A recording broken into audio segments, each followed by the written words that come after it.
उठो जवान देश की वसुंधरा पुकारती, पुकारती है ये जमीन, पुकारती माँ भारती। उठो जवान देश की वसुंधरा पुकारती, पुकारती है ये जमीन, पुकारती माँ भारती।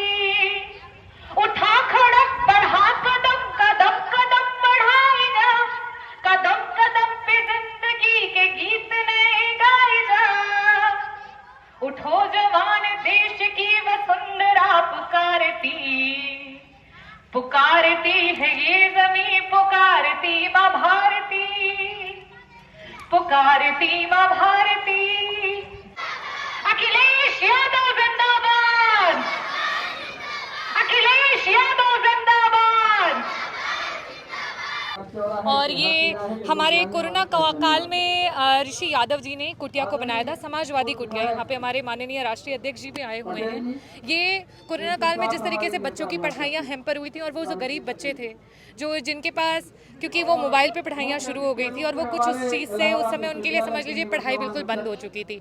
उस दौरान में इन्होंने उनकी एजुकेशन को सपोर्ट किया, एक ऐसी जगह दी जहाँ पे उनको खाने पीने को पौष्टिक आहार मिला और वो अपने आप को एक तरीके से बेहतर महसूस किया उन्होंने कोरोना काल में। तो मैं ऋषि जी को धन्यवाद करना चाहूँगी आप लोगों के माध्यम से।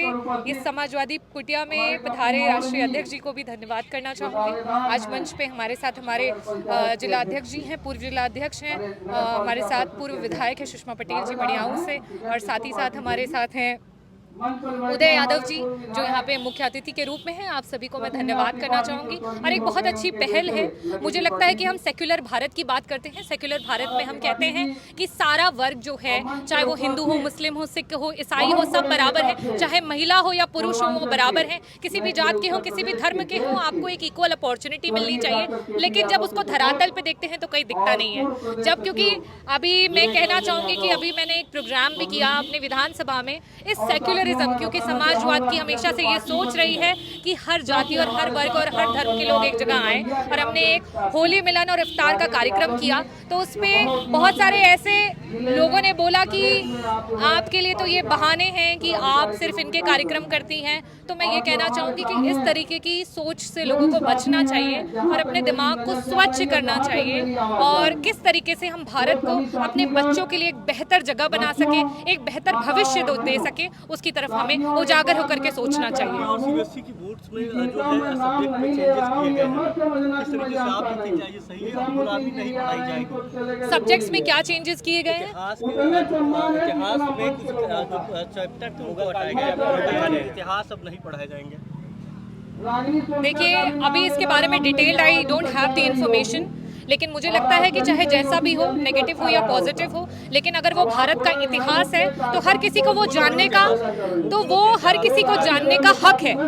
जैसे पृथ्वी बनी, पृथ्वी पे क्या चीज़ें आई, हर डेवलपमेंट और हर चीज़ को देखने का अधिकार है, और हर किसी का अधिकार है, और उन्हें इस शिक्षा से वंचित नहीं रखना चाहिए। कार्यकाल की विधायक है, कैसे देखते हैं सरकार के 1 साल के कार्यकाल? मैं 1 साल की जो कार्यकाल को देखूंगी तो मैं यही कहूंगी कि चाहे नारी सुरक्षा की बात हो, वो सिर्फ एक ढकोसला है। चाहे हम जो हमारे नौजवान हैं उनकी नौकरी की बात करते हैं, जैसे कि मंच से भी कहा गया कि आज नौकरियां कहीं नहीं हैं। और अगर हम बात करें कि हम जिस तरीके से बेमौसम बरसात हो रही है, हमारा कृषि परेशान है, सरकार उनको भी कोई मदद नहीं कर रही है। हाँ, सबसे ज़्यादा जो पेट पे लात पड़ रही है वो एक गरीब व्यक्ति को ही पड़ रही है। आज महंगाई इतनी चरम पे कि हमारी बहनें जब किचन में घुसती हैं खाना बनाने तो कई बार अपने सर पे हाथ रख करके बैठ जाती हैं। तो इस 1 साल के कार्यकाल में यही स्थिति है, और मुझे लगता है कि अब बदलाव आएगा। बहुत बहुत धन्यवाद। मुर्गे की बात आपको बताइए, हम तो भाई मुलायम सिंह के मुर्गे हैं, ट्रेंड हो चुके हैं, मुझे ट्रेनिंग की जरूरत नहीं, हम नेताजी के कैडर हैं। लेकिन एक कहीं ना कहीं एक कमी हो जा रही है कि हम लोगों तक उन बातों को पहुंचा नहीं पा रहे हैं। ये जो समाजवादी धरोहर का इतना प्यारा उदाहरण है यहाँ पे, कोरोना काल एक ऐसा समय था जिस समय कोई व्यक्ति अपने घर से बाहर नहीं निकलना चाह रहा था। डॉक्टरों की दुर्गति, साथ साथ जितने नर्सिंग स्टाफ से उनकी हालत खराब, जो भी मेडिकल फ्रेटर्निटी से एसोसिएटेड लोग थे, सब लोगों की हालत पस्त हो चुकी थी। सिर्फ उत्तर प्रदेश के नहीं, पूरे देश की मेडिकल व्यवस्था की हालत जो थी वो बड़ी ही खराब थी और लोग इतना डर गए थे कि कोई अपने घर से बाहर नहीं आना चाहता था। उस समय की ये समाजवादी सोच है। मैं श्रद्धेय नेताजी को श्रद्धांजलि अर्पित करते हुए ये कहना चाहूंगी कि ये सिर्फ और सिर्फ एक समाजवादी बेटा ही कर सकता है, एक समाजवादी परिवार ही कर सकता है, जो ऋषि भाई ने किया कि उस कोरोना काल में हमारे बच्चों के लिए इस कुटिया को बनाया, उनके लिए एक ऐसी जगह बनाई जहां पे वो शिक्षा ले सके, बेसिक जो उनकी जरूरतें हैं उनको पूरा किया। एक सिर्फ और सिर्फ एक समाजवादी बेटा कर सकता है।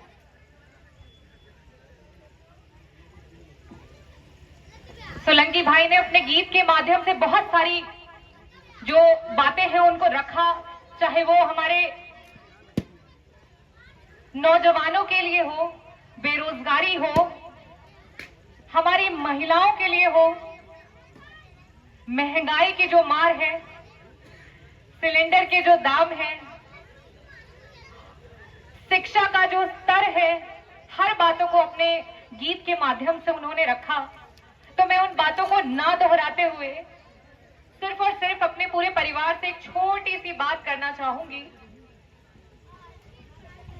क्योंकि मैं चाहती हूं कि जो सारी बातें हमने सुनी और हम जानते हैं, अध्यक्ष जी, इन बातों को सिर्फ लोगों तक पहुंचाने की ही कमी है। सोलंकी भाई, अगर जो आपने ये बातें कही, ये बातें हम जानते हैं, समझते हैं, लेकिन अगर हम ये गांव-गांव हमारी बहनों को, हमारी बेटियों को, हमारे पिता तुल्य हमारे भाइयों को अगर ये हम संदेश पहुंचा दें, तो समझ लीजिए कि उस दिन हमारी जीत सुनिश्चित हो जाएगी।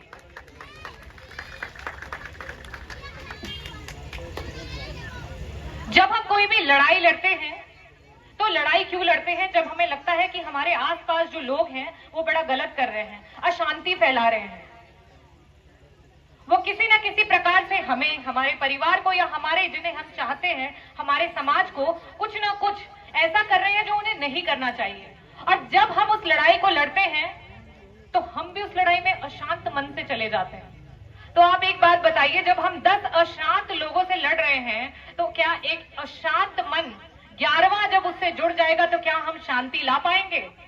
जो हम काम चाहते हैं क्या वो हम कर पाएंगे? बिल्कुल नहीं कर पाएंगे।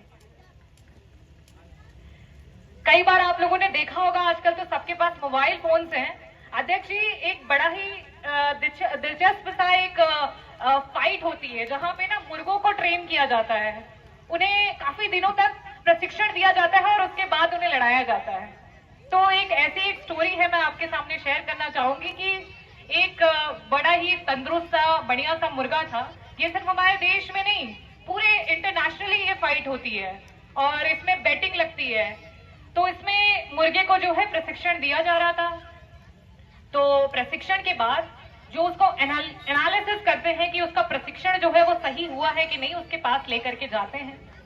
तो वो मुर्गा जब आता है तो वो जैसे ही बाकी मुर्गों को देखता है, बच्चों ध्यान से सुनना मेरी बात को, एक मुर्गा जब जैसे ही आता है और वो बाकी ढेर सारे मुर्गों को देखता है तो एकदम गुस्से में एकदम अपने पंख को फड़फड़ाने लगता है, अपनी चोंच को बार बार जमीन पे मारने लगता है, बार बार, और उससे वो अपने आप को कष्ट देता है।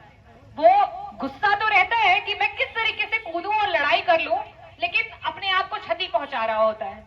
तो जो एनालिसिस्ट होता है वो कहता है कि ये मजबूत तो है लेकिन अभी लड़ने के लिए तैयार नहीं है, आप इसको वापस ले जाइए, कुछ दिन और इसका प्रशिक्षण कराइए और उसके बाद इसको लेकर के आइएगा।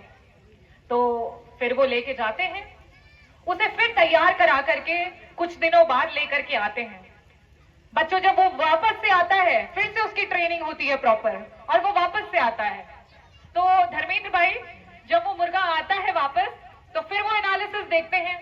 इस बार क्या होता है कि वो अपनी चोंच नहीं मारता है, बाकी शारीरिक चीजें जो वो कर रहा था, तड़प रहा था लड़ाई करने के लिए, ऐसा कुछ नहीं करता है, लेकिन उसकी आंखें एकदम खूनी लाल हो जाती हैं जैसे वो बाकी मुर्गों को देखता है, उसके पंख बिल्कुल खड़े हो जाते हैं। फिर वो एनालिसिस्ट कहते हैं, अभी भी आपका जो ये मुर्गा है वो तैयार नहीं है लड़ने के लिए, आप इसको फिर से ले जाइए और इसकी ट्रेनिंग कराइए। वो बड़े परेशान हो जाते हैं कि भाई ये तो इतना हमने इसको सिखाया, इतना ट्रेन किया, अब और क्या चाहिए। वो फिर से लेके जाते हैं, फिर उसकी एक रिगरस ट्रेनिंग स्टार्ट होती है, फिर से उसे सिखाया जाता है, प्रशिक्षण दिया जाता है। अब कई दिनों बाद फिर से वो एनालिसिस्ट के पास जा पाता है। जब एनालिसिस्ट के पास आता है तो इस समय जब उसके सामने बाकी जो उसके कॉम्पिटिटर मुर्गे हैं जब आते हैं, तो इस समय वो कोई प्रतिक्रिया नहीं देता है। एकदम स्थिर मन, जो उसके मन में अशांति थी वो अब इस प्रशिक्षण से खत्म हो चुकी है। वो बिल्कुल स्थिर हो जाता है। ना तो उसकी आंख से, ना तो उसके पंखों से और हाव भाव से आप पता कर सकते हैं कि वो लड़ाई या किसी जंग में जाने वाला है। तो जो एनालिसिस्ट कहते हैं अब ये पूरी तरीके से तैयार है, ये जब मैदान में जाएगा लड़ने के लिए तो ये कुछ ना भी करे तो भी बाकी जो मुर्गे हैं वो डर के मारे भाग खड़े हो जाएंगे। तो जो हमारी समाजवादी पार्टी है, हमारी जो टीम है, हमें भी इसी प्रकार का परीक्षण करना है। इसी तरीके से हमें अपनी लड़ाई को लड़ना है कि जब हम मैदान में खड़े हो, अपने राष्ट्रीय अध्यक्ष जी के कंधों को मजबूत करने के लिए हर गांव-गांव, हर बूथ, हर माता, हर बहन, हर पिता, हर भाई को ये जब संदेश देंगे जो सोलंकी भाई दे रहे थे, महंगाई का, बेरोजगारी का, शिक्षा जो जिस तरीके से है, हमारे कृषि भाई जिस तरीके से परेशान हैं, जब इन मुद्दों को हम उन्हें बताएंगे तब समझ लीजिए कि हम उस अशांत मन से किस तरीके से शांति से लड़ेंगे। और तब जब हम मैदान में खड़े होंगे तो देखिएगा ये सर पर पैर रख करके भाग जाएंगे और समाजवादी पार्टी की एक ऐसी जीत होगी कि वो एक इतिहास बनाएगी। और समय न लेते हुए मैं बस यही कहना चाहूंगी कि हमारी समाजवादी पार्टी में ऋषि भाई हैं और बहुत सारे ऐसे युवा नौजवान हैं। वक्त आ गया है कि हम देश के लिए कुछ करें। तो कुछ चंद लाइनों से मैं अपनी बात को खत्म करूंगी और यही कहूंगी कि यहां से ये जो आप आग है अपने दिल में लेकर के जाइएगा और उसे तब तक नहीं बुझने दीजिएगा, क्योंकि जब भी हम कोई लड़ाई लड़ते हैं तो उस लड़ाई को लड़ते लड़ते हम हारने लगते हैं। हम सोचते हैं कोई रास्ता नहीं दिख रहा है, अब कैसे आगे बढ़े। तो जब हम हारने लगते हैं तो हमें याद करना चाहिए कि लड़ाई शुरू क्यों की गई थी, इस लड़ाई को हम लड़ क्यों रहे थे, क्या इसका रीजन था, क्या कॉज था कि हम इस लड़ाई में आए। और तब याद करिएगा आपके लिए एक ही रीजन है, आपकी भारत माता, और भारत माता की लाज आपके हाथ में है।